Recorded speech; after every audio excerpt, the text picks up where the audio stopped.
banyak mendengar dari orang-orang Mekah mengatakan hati-hati bahwasanya Muhammad ini orang gila gitu.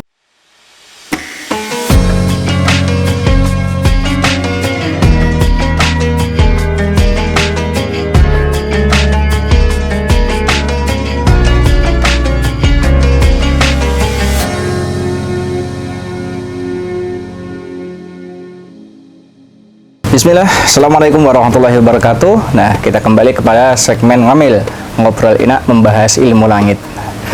Kali ini kita mengupas sedikit tentang ruqyah syar'iyah. Bahwasanya ruqyah syar'iyah adalah salah satu pengobatan yang diajarkan Islam.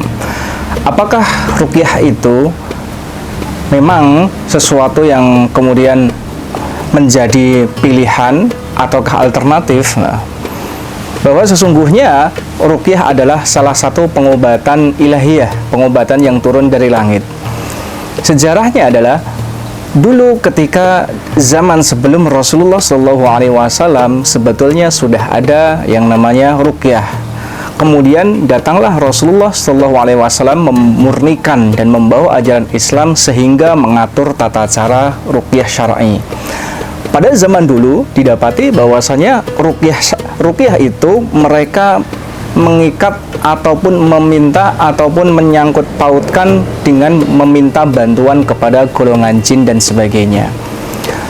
Bahkan dahulu kala ada suatu kisah di mana ada seorang pemuda dari Yaman, kalau tidak salah namanya Dhimat Al-Azdi. Nah, beliau ini dari Yaman memiliki profesi sebagai tukang ruqyah atau praktisi ruqyah yang khusus meruqyah orang gila. Begitu berkunjung ataupun tiba di Mekah, banyak mendengar dari orang-orang Mekah mengatakan hati-hati bahwasanya Muhammad ini orang gila gitu. Karena saking banyaknya orang yang mengatakan demikian, maka pemuda ini, orang ini, Dhimat Al-Azdi ini penasaran, siapakah Muhammad ini? Semoga dia diberikan kesembuhan melalui diriku. Nah, kemudian beliau pergi menemui Rasulullah SAW. Ketika berjumpa dengan Rasulullah SAW, dia mengatakan, "Hei Muhammad, saya biasa mengobati orang yang sakit jiwa dan Allah menyembuhkan siapa saja yang Dia kehendaki melalui tanganku. Apakah kamu bersedia ya Muhammad?" Maka Rasulullah SAW diam saja, tidak menanggapi apa yang dikatakan oleh Dhimat Al-Azdi.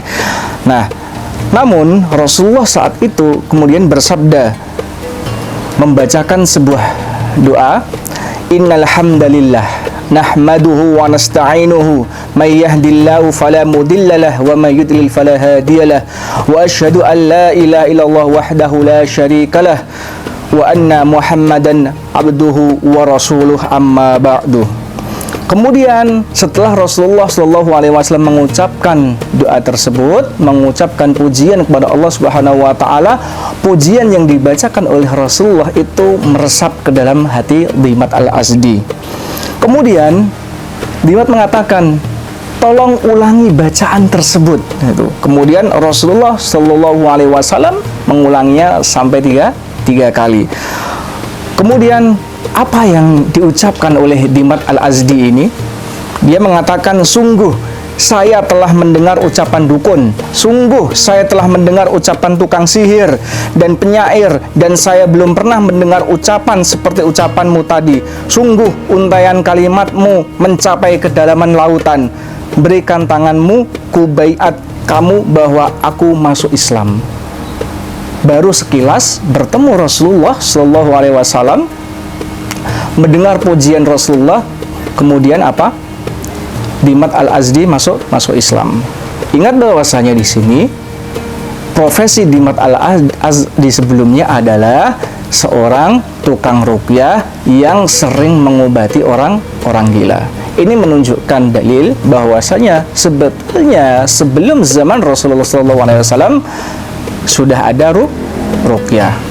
Ada juga beberapa kisah-kisah yang kemudian disebutkan dalam beberapa hadis.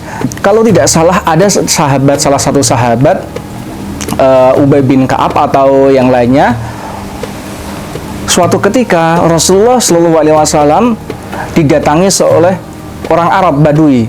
kemudian meminta kepada Rasulullah, mengeluhkan sesuatu bahwasanya saudaranya tertimpa suatu penyakit. Apa yang menimpa saudaramu? Kemudian orang itu mengatakan, sesungguhnya saudaraku ditimpa kegilaan. Maka Rasulullah menjelaskan literatur ruqyahnya, kemudian membacakan beberapa surah-surah di dalam Al-Quran, maka sembuhlah orang tersebut. Nah, saudaraku semuanya seiman rahimani wa rahimakumullah jami'an, sesungguhnya Islam datang mengatur tata cara ruqyah. Oleh karena itu, karena pada zaman dulu bahwasanya ruqyah itu sudah ada, ketika Islam datang maka tata cara bacaan ruqyah diatur oleh Islam, sehingga selalu dijelaskan bahwasanya ruqyah itu ada dua, baik ruqyah syar'iyah maupun ruqyah syirkiyah. Ruqyah syirkiyah adalah ruqyah yang dulu dilakukan oleh orang-orang jahiliyah, kaum jahiliyah. Mereka masih mencampur adukkan ruqyah, meminta bantuan jin, kata-kata kesyirikan, sehingga Islam mengajarkan bahwasanya tata cara ruqyah ada diatur sesuai dengan sunnah petunjuk Rasulullah SAW, bahwasanya ruqyah yang murni adalah ruqyah yang betul-betul memanjatkan doa kepada Allah Subhanahu wa taala, yang terdiri dari satu, Al-Qur'an, yang kedua hadis Nabi, yang ketiga bacaan yang dipahami arti dan maknanya sehingga tidak tercampur di dalamnya kesyirikan dan kekufuran. Oleh karena itu, teman-teman semuanya, di dalam ruqyah kita harus mengetahui dan bisa membedakan apa itu ruqyah yang syar'i dan ruqyah yang syirki, sehingga kita tidak terjatuh dan terjerumus ke dalam ruqyah yang salah. Itu saja yang bisa saya sampaikan. Jangan lupa ikuti terus segmen Ngomel, ngobrol enak membahas ilmu langit, dan dapatkan informasi-informasi berikutnya. Assalamualaikum warahmatullahi wabarakatuh.